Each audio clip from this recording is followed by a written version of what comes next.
Thanks everyone for joining us today. We really appreciate everyone, various time zones. This is being recorded, so I would say good morning, good afternoon. For Todd, it's good evening in our head office in Leiden. Thanks everyone. You may be watching this recorded later, so it might be at a different time. But in any event, those of you who have signed up, you know what you're in for. This is an open panel on mainframe performance. As you can see here, we've got some of the smartest people in the room. Right off the bat, I want to thank everyone, both our attendees, but also the panelists here for agreeing to be with us. I know a lot of you may have had to jump through hoops with senior management to get permission to say, what, you want me to join a panel with that Baker guy? Why would I want to do such a thing? But thankfully, IntelliMagic has a far better reputation than I do.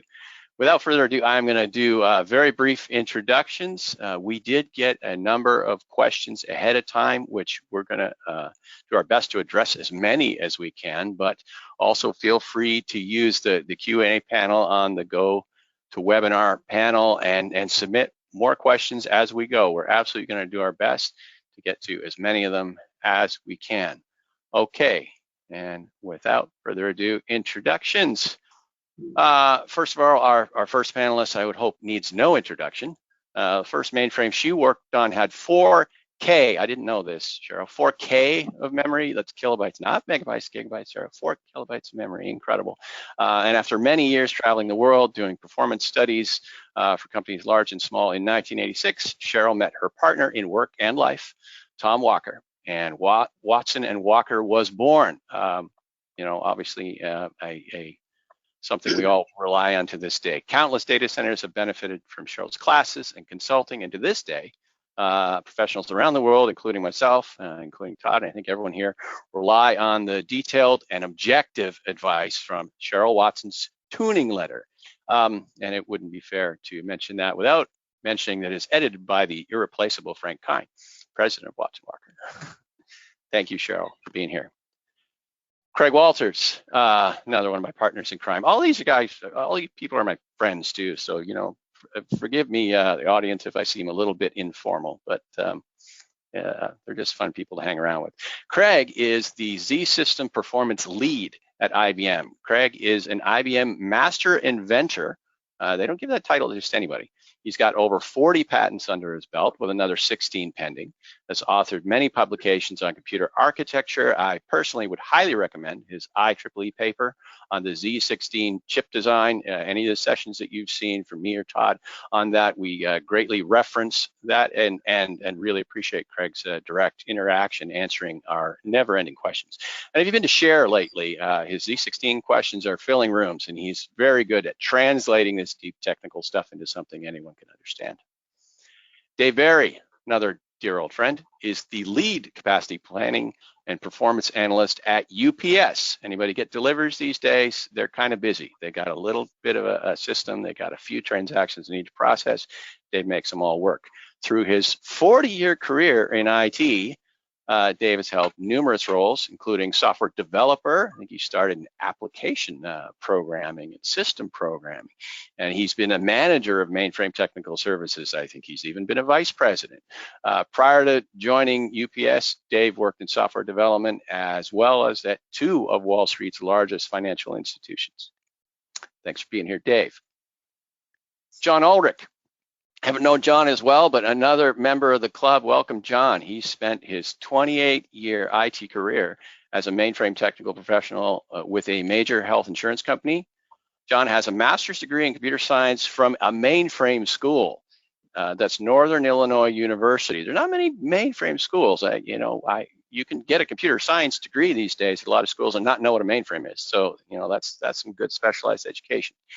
Jon spent the majority of his career in the performance and capacity area as an infrastructure architect and engineer.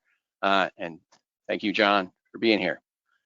Lastly, Todd Havekost, my partner in crime, like myself, is a senior consultant here at IntelliMagic. Todd spent the bulk of his 45-year career, geez, Todd, getting there, in both technical and management roles with a large insurance company before joining IntelliMagic in 2016. Todd is an award-winning speaker at industry events such as Share, CMG, and since we're mentioning that, next week, Todd and I will be at the GSE conference in the UK, if you happen to be in that part of the world. Okay, thank you, Todd. Thank you, everyone, for being here. I want to get right into the questions. So we have many questions about performance. You guys are performance people. How do I become a performance analyst? What skills are required for performance analysts? But the big one that kind of bubbled to the top, summarizing many of the questions here, is why do I care? Why should I care? Why does performance matter? And I'll just give my initial 2 cents here. You know, a Z machine, it's like a high performance car. It's not cheap.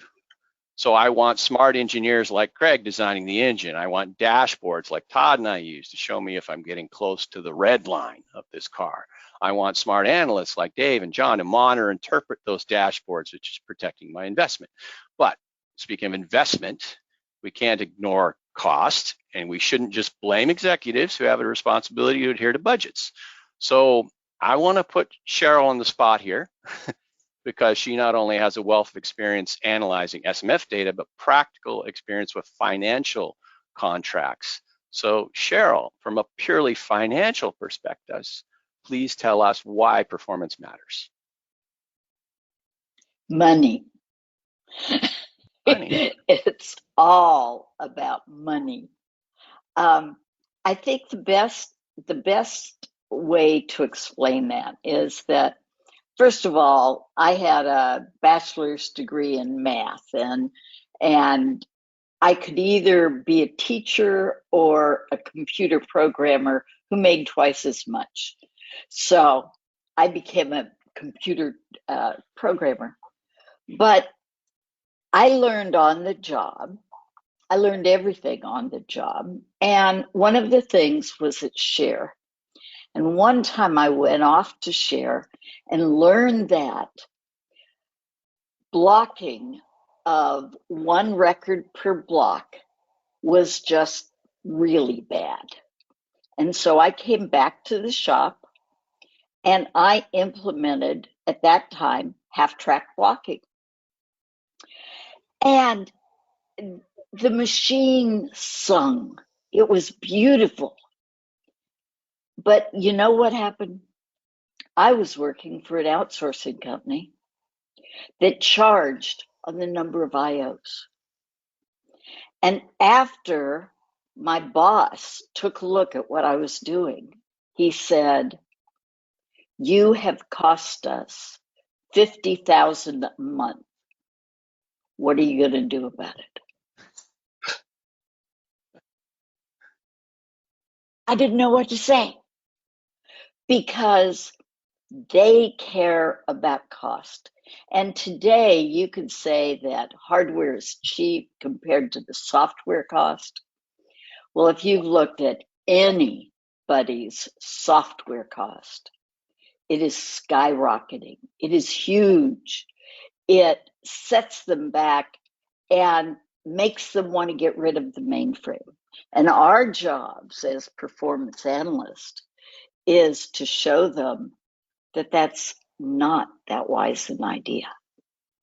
Okay. Does that do it?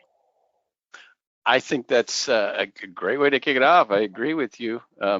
Let's face it, one of the things I know Todd and I do a lot, we get pulled in for consulting, they say, yeah, sure, we want jobs to run faster. Sure, we want response time to be good and consistent, but mostly, can you lower our software bill? I mean, that's a consistent theme. So who wants to jump in? I know you all have opinions. Go ahead. And John, you hit on an important theme in there as well.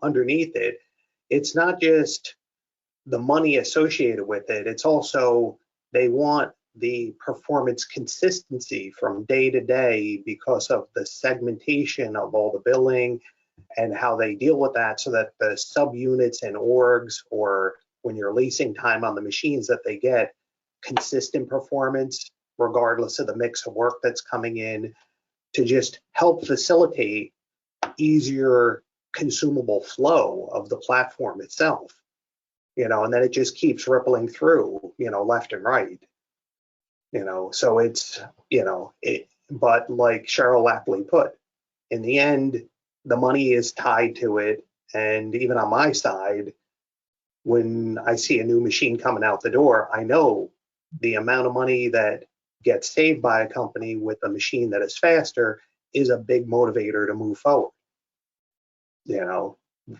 So we do tremendous things on the platform to add new feature functions, capabilities that provide additional value and compelling use case over the generations. Those only help accelerate new adoption, new growth. It's that constant balance between the two. And Cheryl, I think you've had some great articles on in the tuning letters over the amount of people time that could be saved as well with the, you know, bringing more work onto the platform, you know, and likewise and share the Linux consolidation play messages that have gone out there. And those numbers not generated by IBM, because I always take things with a grain of salt, being a performance person. It's like other people are putting out numbers and I'm going, wow, this is wonderful. That's a great point. I'm just thinking, you know, John, Dave, both of you guys operate this sphere for very large organizations. I'm just Sure. Craig's point right now about people cost. So I mean, how many customers do you have versus how many people do you have working on this area in performance? Well, the question was, how many clerks could we replace with one machine and project a return on our investment? And sometimes it's a little bit abstract what the return is supposed to be. And I remember back in the old days when IBM came out with a paper about the economic value of sub-second response time. I happened to be at lunch with my boss one day, and as we were coming back to the office, we spotted a truck, a delivery truck from a company whose name I won't mention, but starts with the letter F. And he pointed to me and pointed to the truck and said, "You see that thing on the dashboard? At the computer terminal." I was like, wow.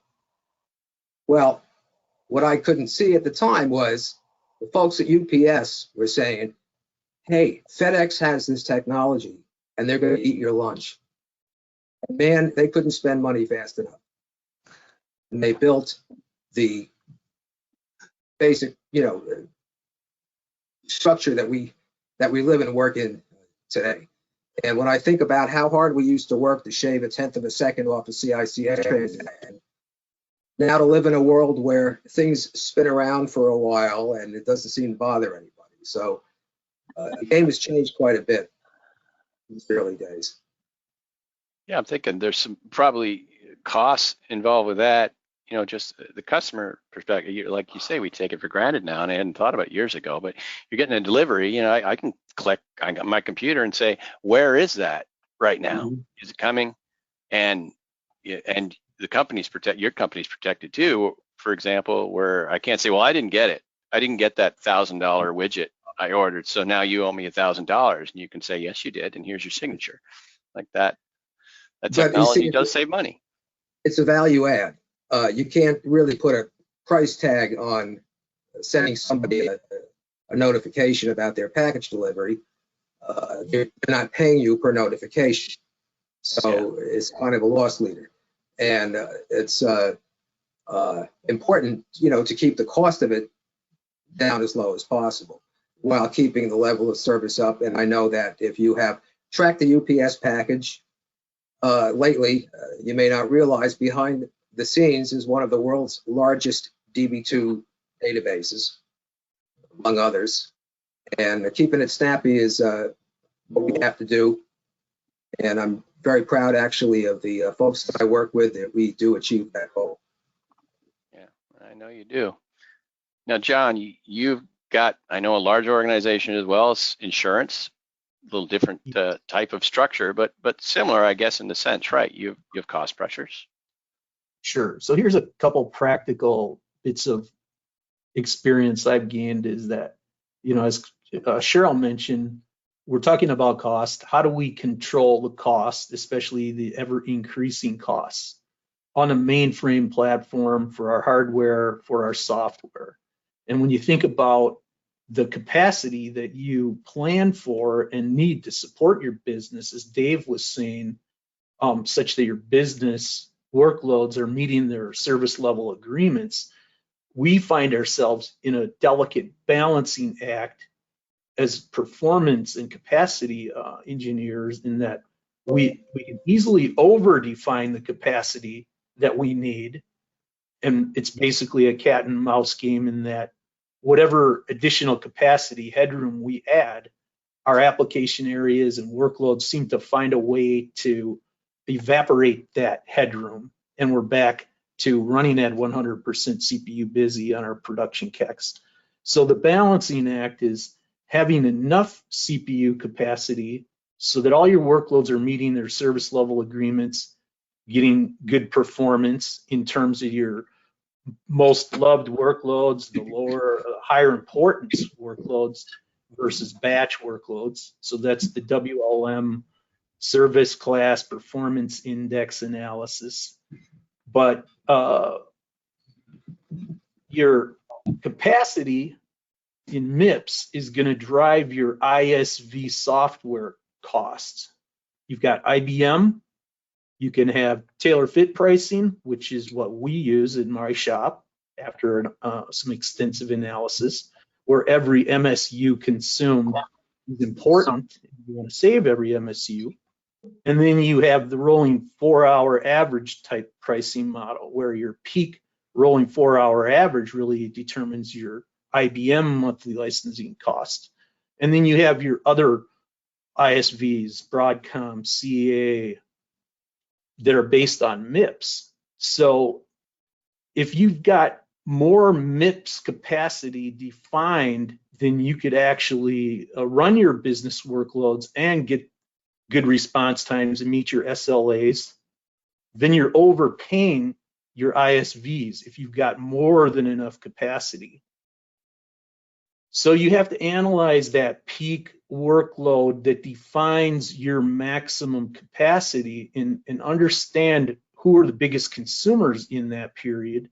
And it's an ongoing battle. It's a daily battle to finding ways to reduce those big consumers' CPU consumption or move them out of that peak window to keep your overall capacity on a consistent, manageable basis, or else it can start controlling you if you just keep adding CPU capacity because your CPU consumption growth curves are increasing 10% every year. Yep. No, that makes sense. And you gave me, if I'm looking over here, it's because I'm checking the question box, and some of these are really leading into this. We're gonna have fun, but I just want to pull Todd in just for a sec, because I know that both of us do a lot of consulting engagements, and as I said earlier, in many cases it's, hey, can you help things run faster, help these batch jobs get done, improve my response time. But Todd, what would you say, just off the top of your head, what percentage of these engagements are they mostly or partially at least interested in, can you reduce my costs?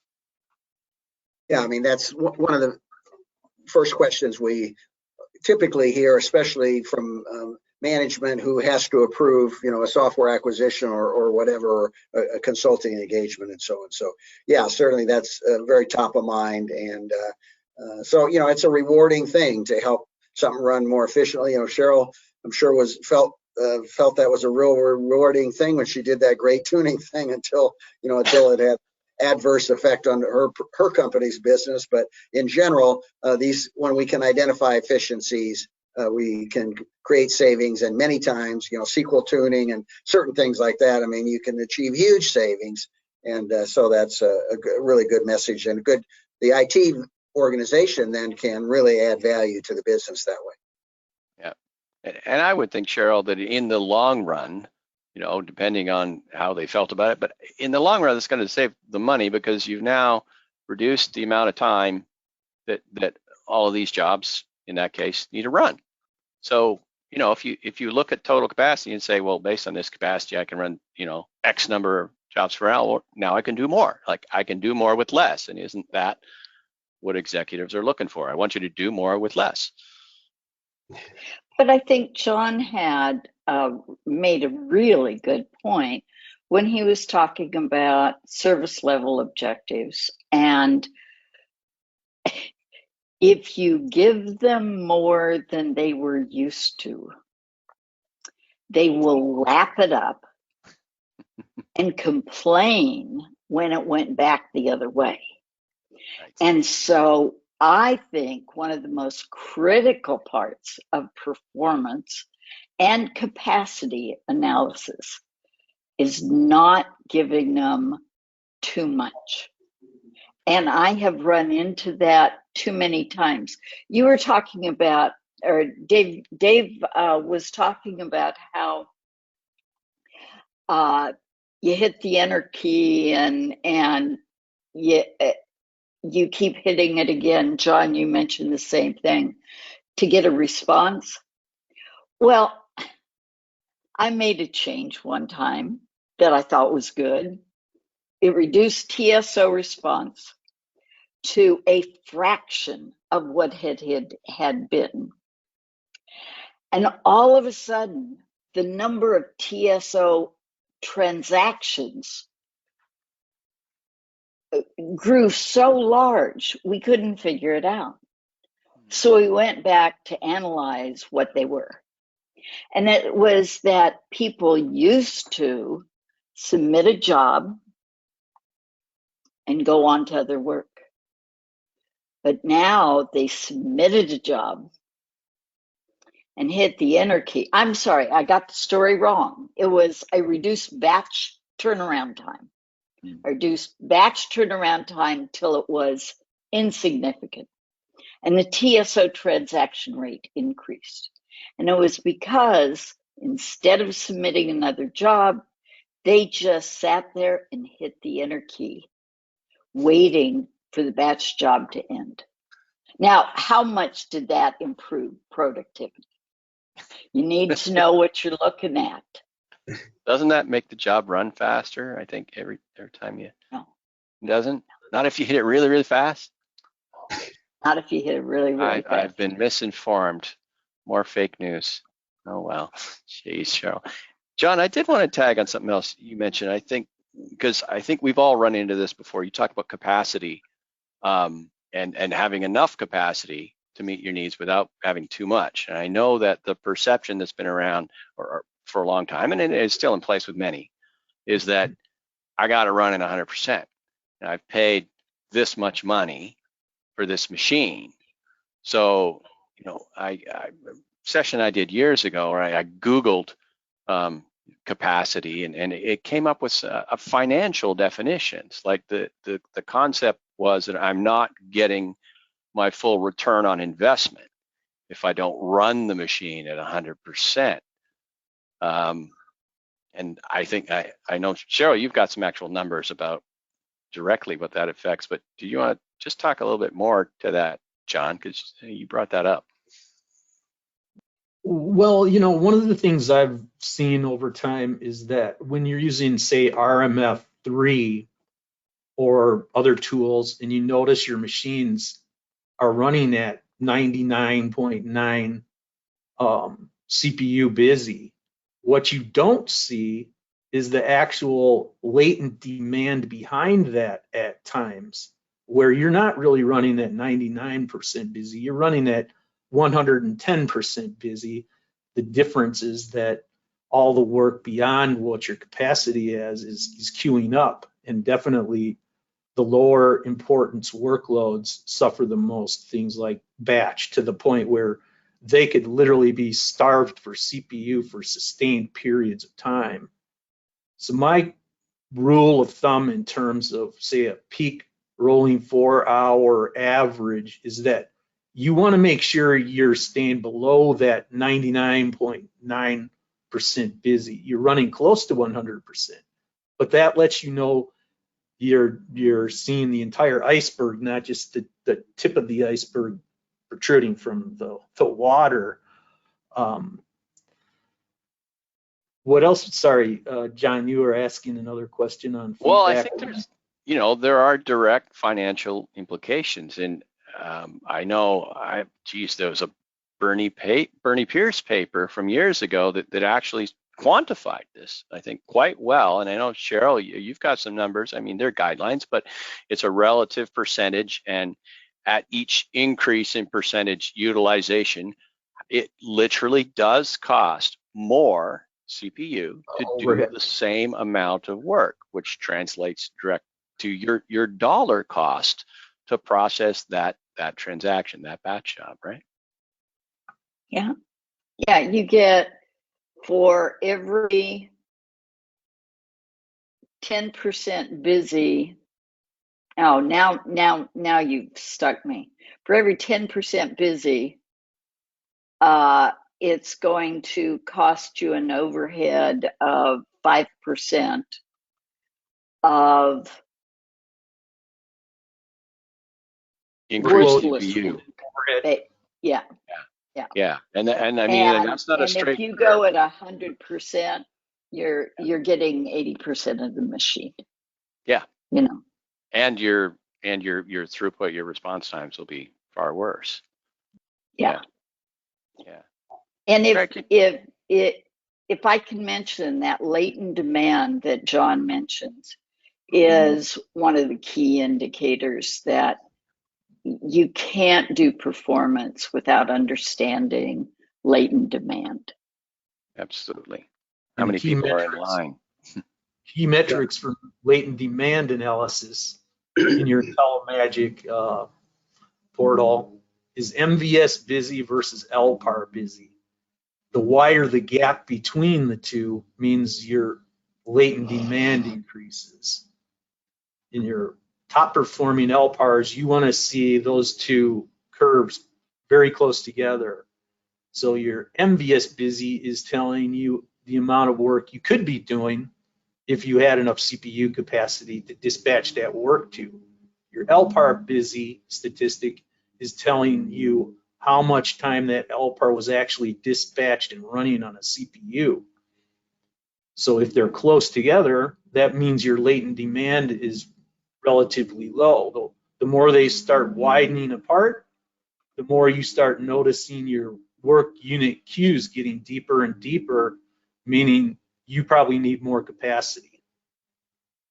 Mm-hmm. You get into parking and unparking too, but I don't want to lose our audience too much here. I'm just doing a quick time check because we've still got a lot of questions, but money is important. I think that's clear. And performance matters because cost matters. So if you care about your costs, then you should care about performance. Okay, we also had a lot of questions. I think these are maybe from the younger members of the audience talking about, okay, I'm sold. This sounds interesting, this performance analyst gig that you're talking about. What training did each of you get? How does one do this? It's not like I can go, okay, if I want to be a COBOL programmer, a Java programmer, I can take classes and learn how to program. I mean, that seems straightforward. There's not a performance analyst course out there. There's not a performance analyst degree that I'm aware of. And we probably all have different paths. So, what training did each of you get? And I guess then maybe follow on is that same training required today? Cheryl, kick us off. I had on-the-job training and share. And between those two, I feel that that's where I got my training. Now, how you learn is a very different thing, because you were talking about learning a language. Yeah, you could pick up a book and learn a language. But I believe any decent performance analyst needs to be aware of everything running on the machine. I believe there needs to be a diversity in what you look at. Whenever I get called in on a performance issue, it's not on KICS or IMS or DB2, it's something's wrong. And if you don't have the breadth of experience to look at and understand the interface between all of those, you can't be good. Two of my earliest customers were USAA, where I met Todd, and UPS, where I met Dave, too many years ago. But what impressed me so much with Todd was that Todd did that just innately. He looked at everything. He said, how can Dave, the noise, turn it off. Todd was able to look at something and say, what else could be doing this? And it's one of the things I remembered from him from when I first met him, is that he had that ability. And I got it because I would never say no. And if somebody said, would you go solve an IMS problem in Mexico City? I'd say, sure. And then I'd look up, what's IMS? It's easy. Awesome. Oh, I totally agree. And I want to turn to Craig next for his path, but just to your point, I say this all the time, that ZOS is a large shared ecosystem, and the key word is shared. Same thing. I get a question, oh, hey, can you look at this DDF transaction? Can you look at this patch job? I say yes, but I'll say yes, but I'm not going to just look at that, because it is almost always affected by the surrounding workload. So you absolutely need to look at the entire environment. I totally agree. Craig, I'm sorry, I have to say one more thing. That's why I like IntelliMagic Vision so much. We love you too, Cheryl. Thank you. I'm sorry. It's the only tool I think that gives you that. We appreciate it. Craig, what's your story, man? So yeah, mine, well, before I go into my story, Cheryl, I love your point there, because the jumping on fires and looking at all the different things around, because when we look at performance analysis as a whole career, my favorite thing is the fact that there is no one set path to coming to how do you resolve an issue. There isn't a textbook. It's really, you're focusing on the solution, and if you hit a barrier, you don't try to push your way through the barrier. And because you're after, how do you rectify it? How do you bring the situation whole? Or how do you come up with something new altogether? Just like your half-block track example. It's, one of those great ones. And, from my side, I've had code examples I've shown people on my teams where a program says A is equal to B plus C plus D, and you have it commented out because this doesn't work, and you do A equals B plus C, A equals A plus B. No time to debug, move forward. And it's there, but it ties in with that whole base career path, because if I go through the degrees I've done, and I've done an associate's in engineering science, so I'm a fan of community colleges. I've done a bachelor's in electrical engineering. I've done an MBA. I'm all over. and yet I do computer architecture and coming up with new designs and new features for a living. It's being able to look at the problem spaces from different angles and work through the tools. They're there to facilitate you to a solution. They're not the end all. Just like every day I go into work and I deal with so many different teams where it's listening to the different viewpoints and bringing together all that disparate info. You know, it really keeps, you know, me young. And it's something that I've had the pleasure with meeting a bunch of the panelists here at Share a number of times, where everyone's willing to openly talk about the good, the bad, the ugly. And it's like, well, we're here for the same reason, because of the strength in the platform. And, you know, those nuances of how do we all work together because we want to keep it moving forward.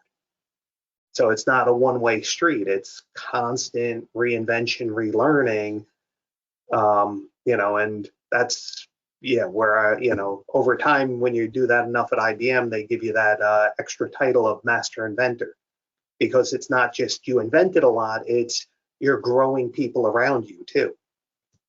You know, it's more so that. So, you know, so that's kind of the scoop on my, you know, perspective of growing into a performance analyst. It's that vantage point to keep looking at the disparate issues and bringing the info together, jump on the fires, learn, grow. That's the excitement.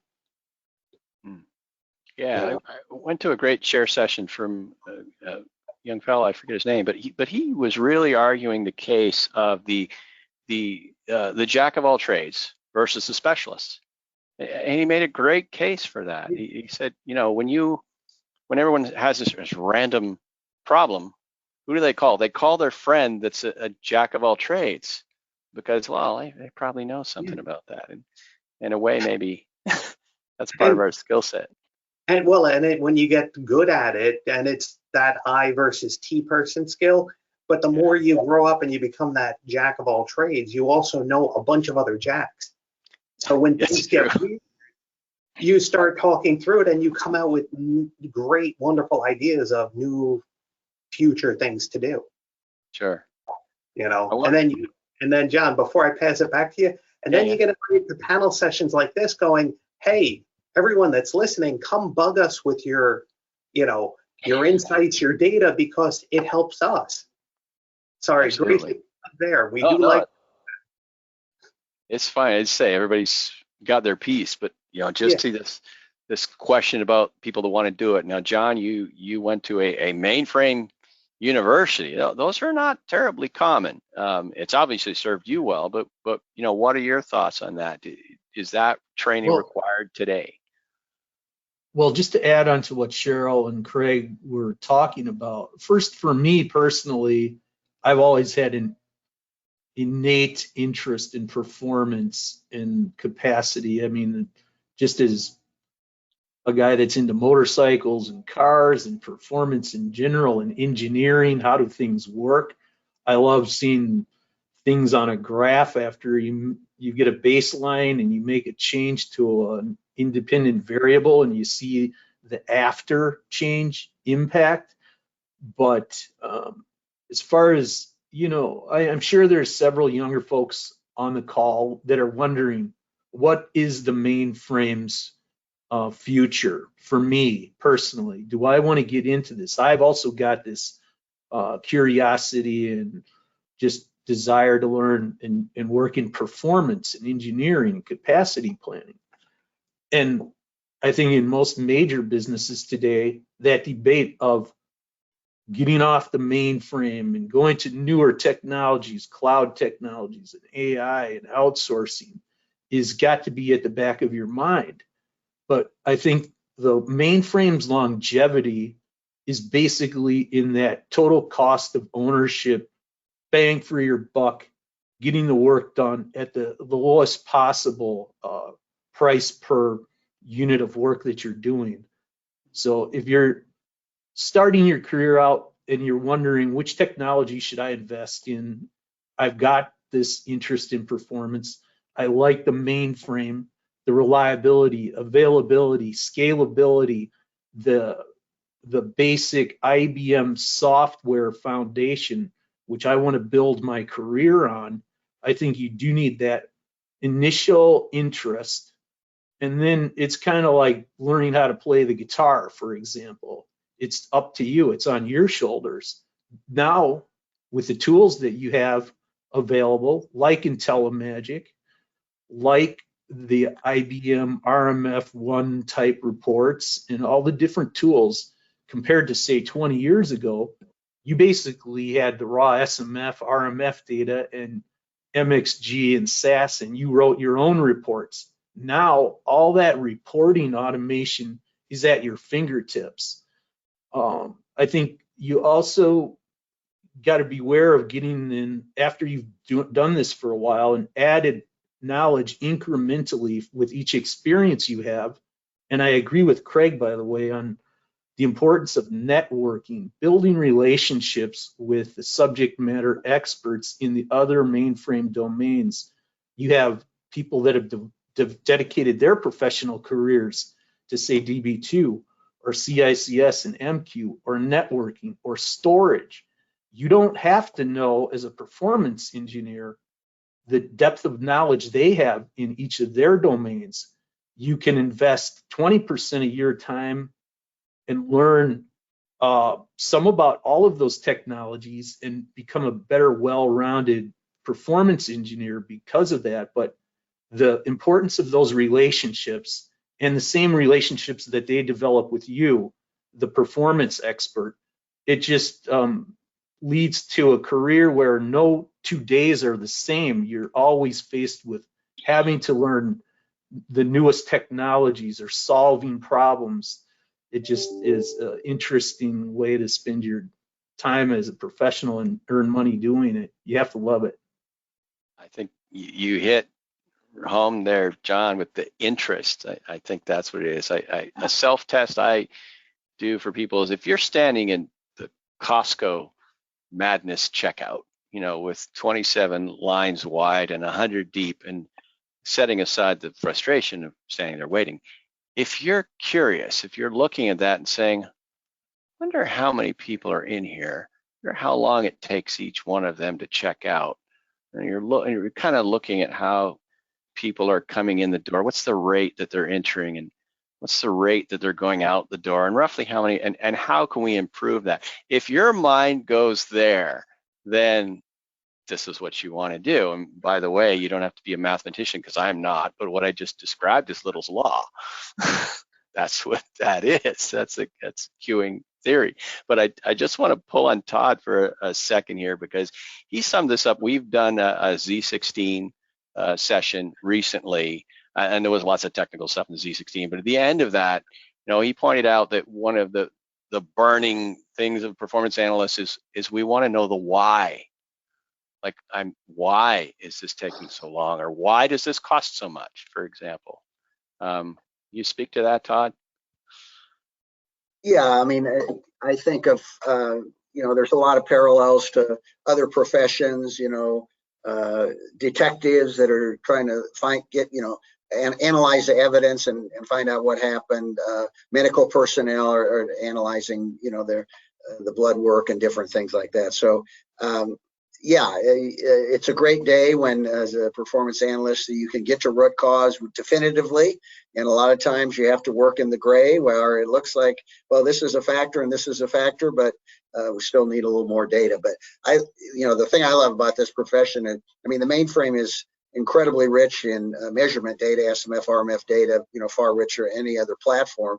And so you can learn so much from that data. And when you do, you are dealing with how things are really working, not how you think they work, and then also too, just the ability. The thing I get paid and I enjoy it, I love it, and I get paid to do it, is to look at SMF data of all different types all across the platform. And so now I can have intelligent conversations with DB2 people and KICS people and MQ people. Even though I was a ZOS person by profession, just because you can learn so much from the data. So that's another piece that I love about it. We didn't hear about how Todd got into this, his background. Oh, Well, I a was little bit. just real fortunate. My entry-level systems programming position, and the manager was a person that looked at potential, not so you didn't not experience. And so, he said, "Hey, you're going to be our performance guy." So I was really young. I got to. It was in Dallas at the time. I got to go to a Barry Merrill class and learned a lot about the data from the beginning. So that was the start of it, and I always loved. And like many of you have talked about, I've done a lot of different things over that many years, but I just kept coming back to performance because that's what I enjoyed the best.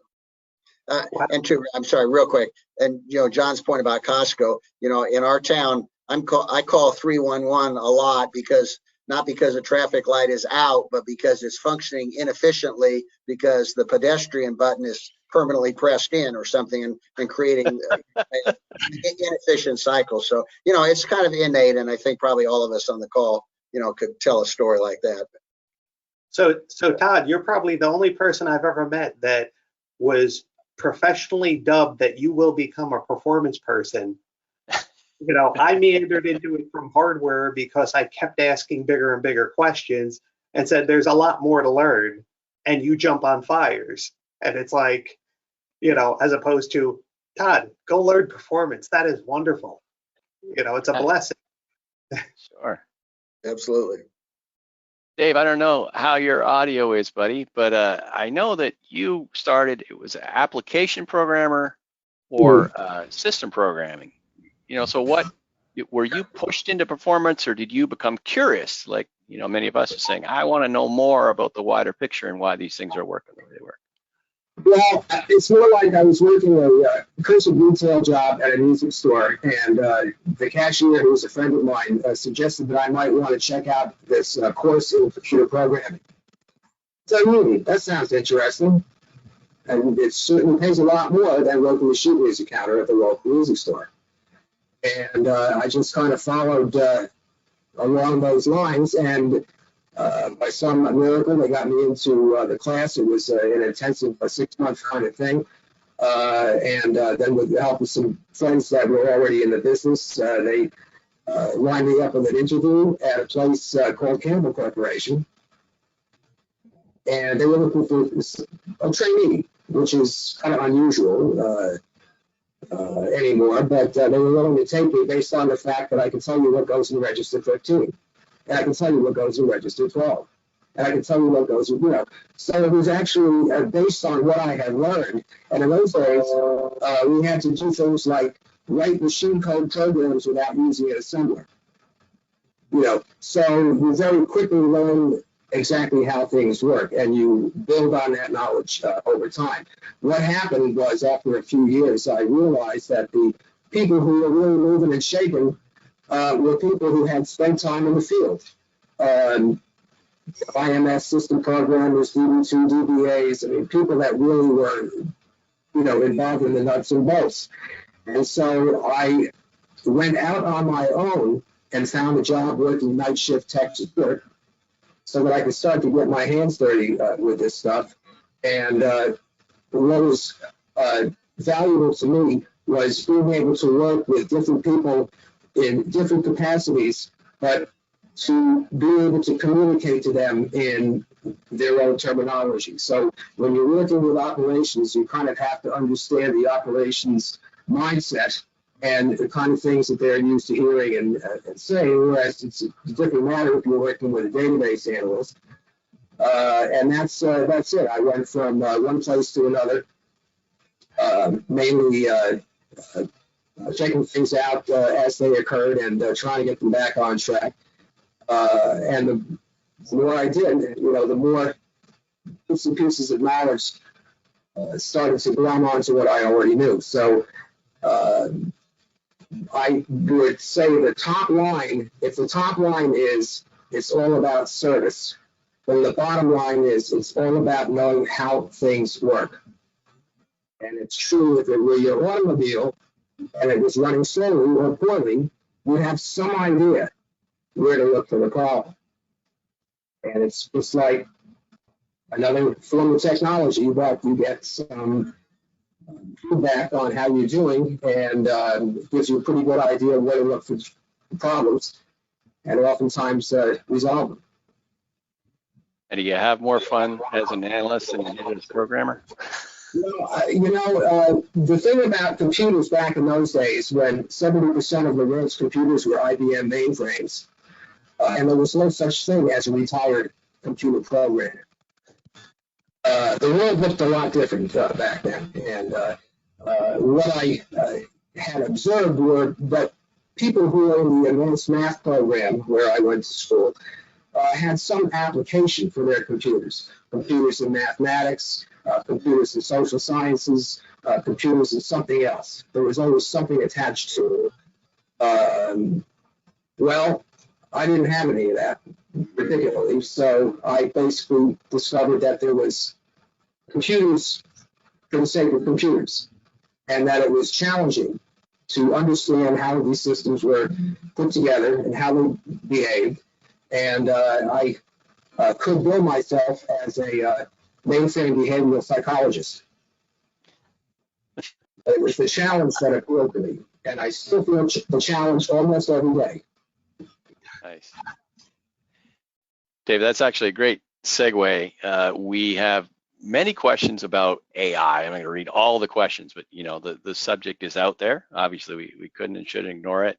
The general theme seems to be, should performance analysts be open to leveraging AI tools? How do we say AI influencing the role of performance analyst? And there's also machine learning is thrown in there. How much do we need to learn that? Do we need to understand these things? I have my own opinions on that, but I'll throw it out to you guys first. So I guess I'll jump right in on that one, and I'd say without a doubt, when you have volumes of data coming through, machine learning AI can help narrow the scope of what you're looking at and accelerate in some aspects bounding problem spaces. Anomaly detection is a wonderful thing, but if you're dealing with limited data sets, and with the stuff I deal with when we're dealing with new computer architectures, very limited data sets, then it's outside of scope for it. So you have to know the right application. If you've got enough incremental data, it can learn how to identify just about anything. When you've got 10 data points and the answer is what's wrong, it's going to have problems. But it doesn't mean that it's discount the tool or the process. It's still inherently valuable, but expertise still matters. You're not, it telling you there's a problem.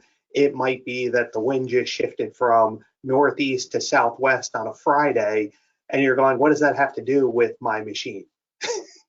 Right. You have to know the context.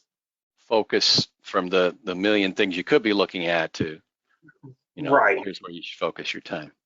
Yeah, but it's a wonderful tool. It's a lot of fun to play with. There's great opportunities in the industry. I am thoroughly impressed with the Z16 with the AI inference engine and what it means for like micro fraud detection and some aspects there, but it's not an end all. It's a good step. There's plenty of other applications too. So for people that are looking to get into performance analysis, treat it just like you would treat learning another language, learning to get really good with Excel, statistical analysis, other methodologies that we all know. It's there. You have to know how to pull it out of your toolbox. If you're going through college and you do physics, which formula set do you need to use? Similar type problem. So, but I'll pass it over to some of the other panelists. Yeah, jump in. Jon? Well, in terms of AI and performance tooling in general, I would agree with Craig. I think it boils down from what I've seen in the tools. AI is the buzzword.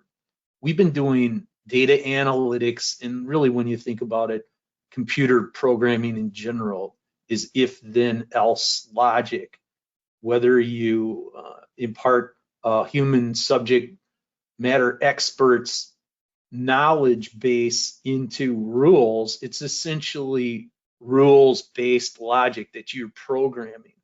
From what I've seen with the performance tools using statistics, more or less, in terms of finding maximums, averages, minimums, trends, and being able to predict what's going to happen next.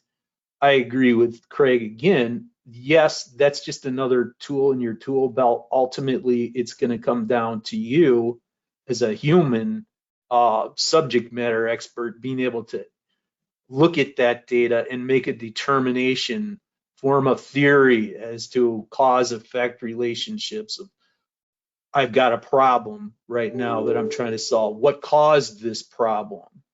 Or I've got this certain set of circumstances, what's going to happen in the future? Capacity planning, for example. Having a basic statistical background and understanding of basic statistics 101, to me, is probably more valuable than wanting to just lean on a AI, machine learning, capacity tool. And I've seen them. I'm not going to name vendors and products or anything, but I was not very impressed. And their biggest selling point was this is AI. I agree with Cheryl, and I want to get an IntelliMagic T-shirt for this, but IntelliMagic is the tool that just blew my socks off with the breadth of all the domains under the mainframe that we as performance engineers have to be aware of. I did want to mention at some point in the panel discussion today this thing called the constraint theory, which you probably are more familiar with. Is the strength of the chain is as strong as its weakest link in the chain. This has to do, by the way, with the knowledge subject we were talking about earlier. The strength of your own understanding in chain is really as strong as the weakest link in that chain. We as engineers like to focus on the strongest links in the chain, what we know best, what we love the most. But in terms of improving performance for the overall system, where you're going to get the greatest productivity gain is not in the strongest link in the chain, it's in the weakest link in the chain, finding that weak link in the chain and improving on it. So back to the initial question, where does AI fall in performance engineering tools? Somewhere in the tool belt. I don't think it's anything to, want to leverage against the problems you face as a performance engineer. I think more practical things like a basic understanding of statistics and having a tool like IntelliMagic Vision. And as Todd mentioned, in the mainframe arena, no other platform compares to the wealth of statistical information you get from IBM, the SMF, the RMF data, and the tools to use that data. I think one of my favorite old Cheryl quotes was, and I might get it wrong, Cheryl, I've never met an SMF record I didn't like. Is that right? That's it.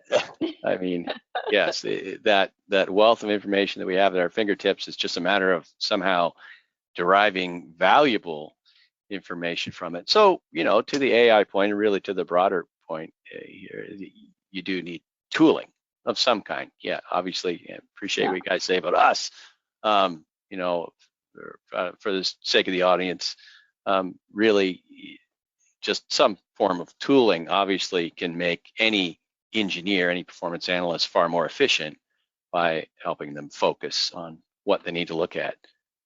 I'm watching the questions and I'm watching the clock, and I'm going to get in trouble with Felicia for time.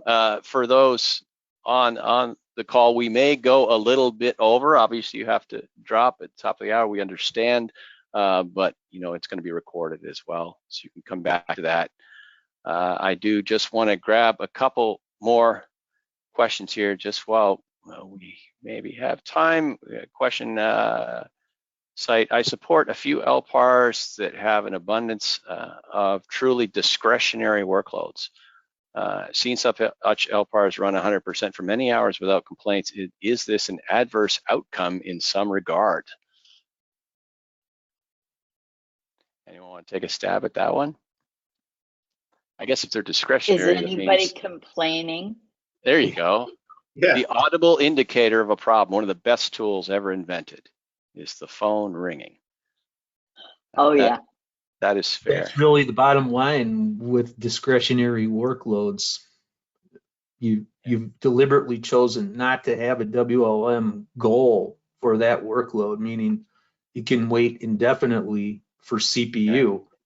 Wherever that threshold is where you start feeling the pain is when you might make a decision on, I really need to assign a very bottom level goal for this work as opposed to discretionary.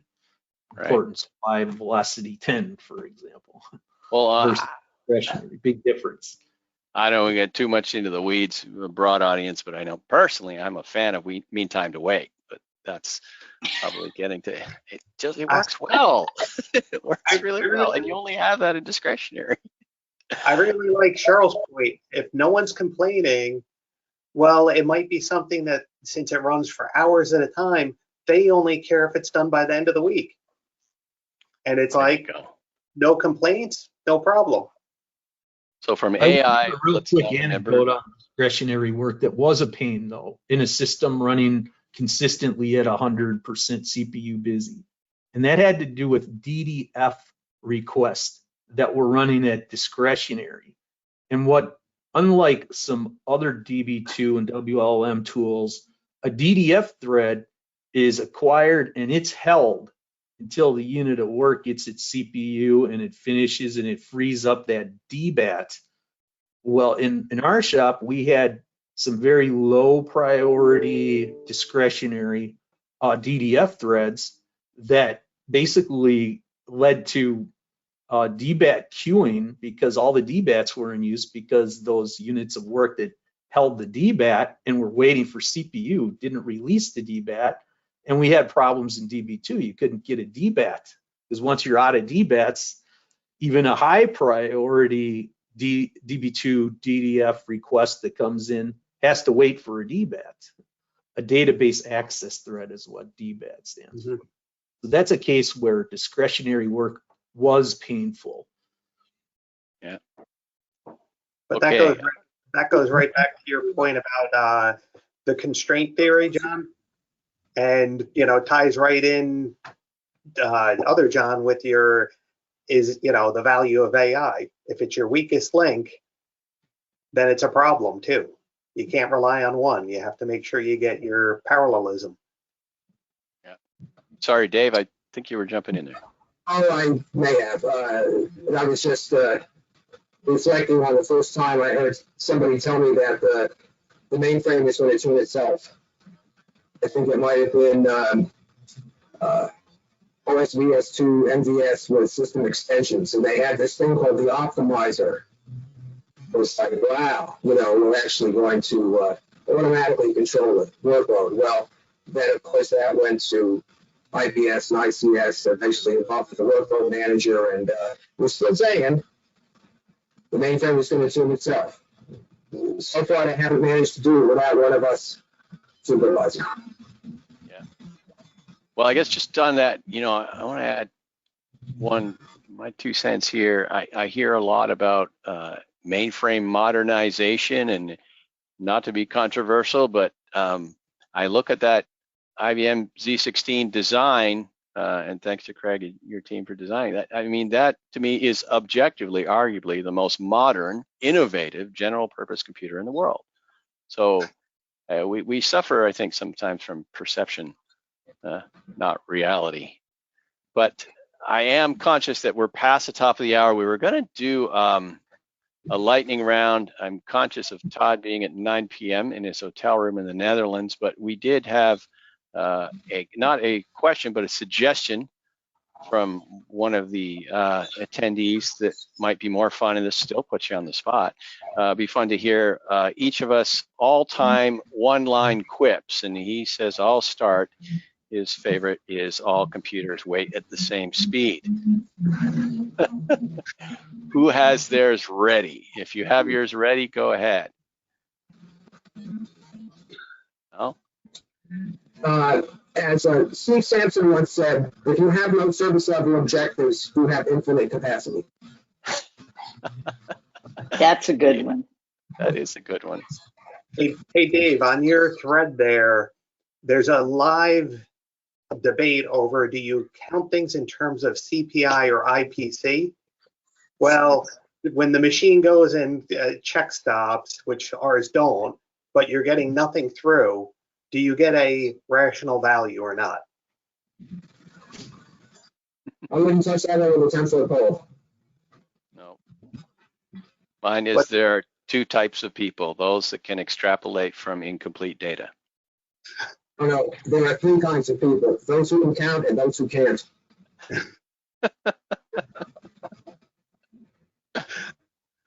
Or Cheryl, back to your one from the beginning. If you keep hitting the enter key, is work being done?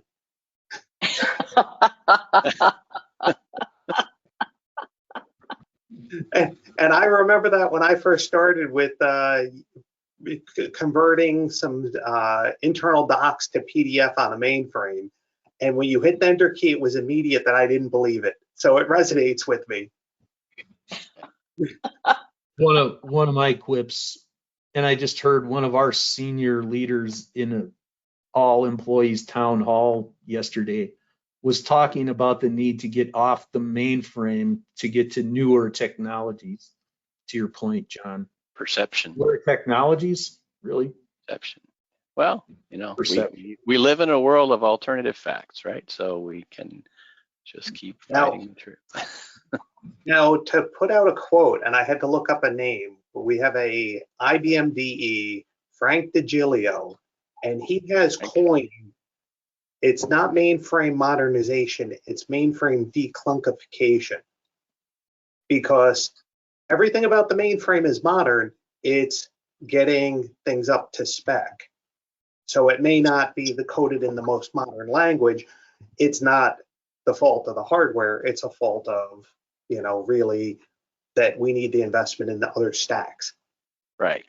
Well, yeah, and to that point, Craig, I mean, you designed, you know, the latest and greatest, most modern machine, and that machine will still run a program written in 1965, which Correct. is really difficult. That it's going to run all the newer stuff really fast and still be compatible. I don't know of another machine that can do both. And it's funny because with the push for, you know, the buzzwords around not AI, but cloud, and, you know, we're pushing hybrid cloud, I kind of always smirk because not being, well, I'm officially a mainframe guy after developing them for so many years. I look at the mainframe as the mother of all servers, and really the cloud is a push for centralized computing again. Which so kind of we are. You have a Z cloud. There you go. Remember that. Right. Everything old is new again. You know. I do want to be conscious of everyone's time. Thank you, all of you, Cheryl Watson, Jon Ulrich, Craig Walters, Dave Berry, Todd Havekost. Appreciate all your insights and your friendship. And thank you to everyone who attended today. And until next time. Thank you. Bye-bye. Bye.